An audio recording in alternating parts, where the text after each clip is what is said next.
Hello मित्रांनो, तुमच्यासारखंच reels वगैरे सगळं बघून मी पण धुरंधर मूव्ही बघायला आलो आहे आणि इंटरव्हल आहे. पण लोकांच्या प्रतिक्रिया जर बघितल्या तर त्या अशाच आहे की हा ओव्हर रेटेड मूव्ही आहे. आणि मग तरीसुद्धा हा मूव्ही एवढा फेमस का झाला? खरं तर अक्षय खन्नाशी आपलं काही वैर नाही आहे. पण हा पिक्चर बघताना तुम्हाला एक गोष्ट लक्षात येईल की शांततेत काँग्रेसला बदनाम करण्याचं आणि BJP येण्याची वाट बघतोय अशा प्रकारचं एक या मूव्हीमध्ये चित्रण केलेलं आपल्याला दिसतंय. म्हणजे इन शॉर्ट काय तर भाजप येण्याच्या आधीच्या काळामध्ये काँग्रेस कसे पैशांच्या बाबतीत ब्लॅक मनीच्या बाबतीत डील करत होते.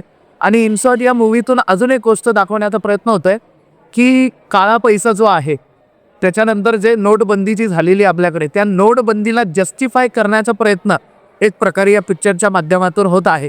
जेणेकरून इथून पुढे जेव्हा नोटबंदीबद्दल प्रश्न विचारण्यात येईल तेव्हा धुरंधरची उदाहरणं दिल्या जाते. त्यामुळे एकूणच हा ओव्हर रेटेड मूव्ही आहे. लोकांच्या अशाच प्रतिक्रिया आहे. पण पॉलिटिकली जर नीट आपण विचार केला तर या पिक्चरमधून काँग्रेसला बदनाम करण्याचं आणि भाजप येण्याची लोकं कशी वाट बघत होते हे दाखवण्याचाच प्रयत्न या मूव्हीमधून झालेला आहे. In short once again BJP प्रमुख अड्डा मूव्ही धुरंधर.